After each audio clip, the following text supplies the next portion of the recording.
guys, welcome back to Fancy Goldfish Fanatics. Today we are going to be talking all about green carpet algae. That is right, this has been a super requested video. I've had loads of people asking me about the green carpet at the bottom of my aquarium, and they've been asking me how on earth did I create that in my tank. And well, most people, or most hobbyists in the aquarium hobby, as I should say, absolutely despise algae. They hate it, they want to get rid of it, they want their tank to look absolutely pristine. But for some reason, us goldfish hobbyists, we absolutely adore algae and we absolutely love it, which is a really good thing because it can have so many benefits to our tank and fish.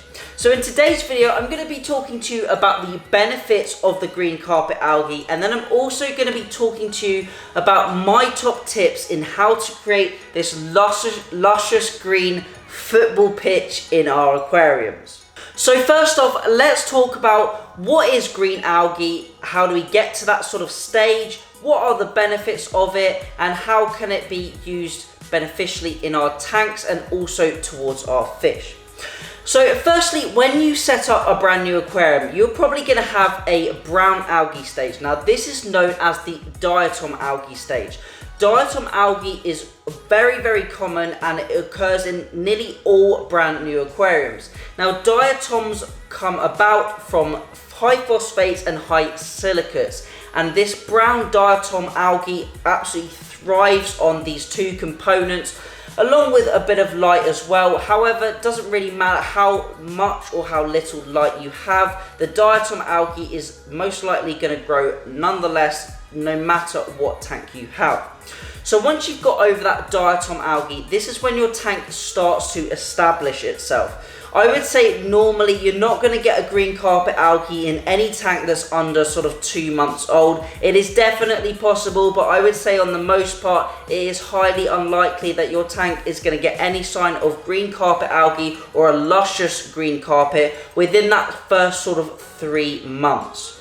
Now once that diatom algae has slowly started to burn off, it's used the majority of the silicates within the water, and you're always going to have a bit of phosphate, but as it starts to use up those nutrients, it tends to burn off and a new sort of algae, like a brown hair algae or a green hair algae, will start to come about within your aquarium.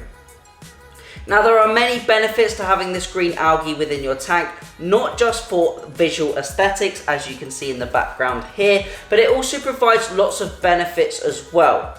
So the first benefit is it adds oxygen to your system. As the green algae is a plant, it photosynthesizes and therefore it removes any CO2 and it adds oxygen to the tank.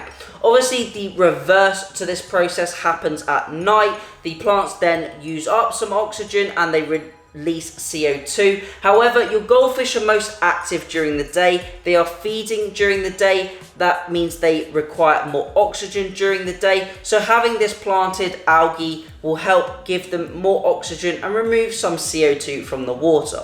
So that is the first benefit of it. Also, it helps removing any nutrients within the water because this green algae is a very quick growing algae dependent on your light source. It uses a huge amount of nutrients as it grows, and I find it uses phosphates and nitrates the most. Now, as with all plants, they will always use any nutrients available to them within the water, and the green algae does this as well. Now in turn, this helps to reduce your nutrients. It's not going to have a dramatic effect. It's not going to eliminate any water changes that are necessary for our fancy goldfish, but it is going to help slightly reduce the load of nutrients within your water column and within your aquarium.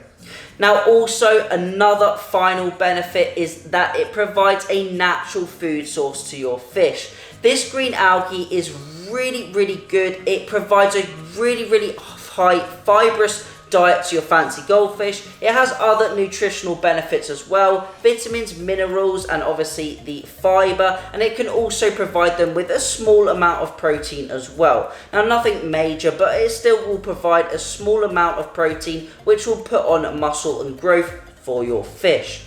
Now this algae is obviously a natural source of a natural diet, a natural source of vegetation and foliage for those fish to feast upon, which is really good for their digestive system. It's really good that it can couple up with a pellet diet, help digest that pellet a little bit better, provides them some more natural ingredients, natural nutrients to the system, and is really a healthy food source for your fish. Now, your fancy goldfish are just like cows. They absolutely love to graze on that grass or algae all day long. So it provides them a diet of rich, fibrous algae that they can consume within the full day and also at night as well if they want to. So if you aren't giving them those super regular feasts that they would like to have, then they have that natural algae to feed on when they're feeling a bit hungry or a little bit peckish. So now I've gone over the first stage, so you get your diatoms and then you get your green carpet algae. I've also gone over the benefits to having it in your system. So now let's look at how we can grow this algae, which I assume is what most of you are waiting for me to tell you. And unfortunately, there is no foolproof plan to growing this algae carpet, but I do have a few key tips that I would like to give you guys at home so you can give it a go at growing it yourself. Now, I have a huge amount of people approaching me, asking me how to grow this algae, and you can't just flip a switch or you can't just change something in your aquarium and immediately start growing this algae carpet. Now, normally to get a full algae carpet, one that's looking quite luscious in your aquarium, you're looking at around a 3 to 6 week range. My carpet took around 5 weeks to fully develop across the bottom, and that is due to the intensity of the light and the spread that I have over this aquarium. Now let's talk about lighting, because this is the first very important key part of growing an algae carpet, and I would say, in my opinion, is the fundamental part to growing this algae carpet, and I believe this is where a lot of people fail. Now, having a very strong and intense light is definitely important in growing this algae carpet. Without a strong or high quality LED, you're definitely going to struggle unless you can put a huge amount of light onto the system. Now, having sunlight coming onto your tank as well definitely is an important factor, and it can definitely help speed up and increase the chances of having that algae carpet. Having, as I mentioned, a high quality LED above the tank is very important, and I would say a daylight spectrum is what's going to grow this algae the most. A natural sunlight style spectrum is going to grow the algae best because that is what it is used to. I would say anywhere between that 5 to 6,500 Kelvin range is the ideal range to have your light set at to grow this algae. Now, I believe my light is set at around 6,500 Kelvin, slightly bluer than a 5 or 5,500 Kelvin range, as I believe the fish's colours look a little bit better under this range, and I'm still able to grow my carpet under this as well. Now, having a high intensity or high powered LED, I believe, helps to grow the algae carpet. Now, if you have access to a T5 or T8 fluorescent bulb unit above the tank, this will also provide an excellent spectrum, power, intensity and spread for your algae carpet to grow. Now, above my tank, I have two AI Hydra 52 HD lights. Now, these lights can have up to 120 watts per unit. Currently, they are set at around 70 watts per unit, which is quite a strong light for a small tank. However, 70 watts per unit, 140 watts total above this 8 foot by 3 foot by 2.5 foot tank, I feel is really not that much at all compared to what you could have if you had 4 or 5 fixtures above the tank. So although I don't believe I have a high powered fixture above the tank in equation from lighting to water quality, I think the high quality power and strength of this LED is what is contributing to that luscious green carpet algae. So now I have to talk a little bit about the spectrum, the fact that you need a high power, high intensity light and also sunlight. Let's talk a little bit more about nutrients. Now, definitely nutrients aren't something that you can really control. Obviously you can with water changes, but they are not going to influence the quality and the speed that this algae carpet grows at. This algae carpet is going to use any nutrients within the water possible. Elevating phosphate and elevating nitrate is not going to have a significant impact on the growth of this algae, in my opinion.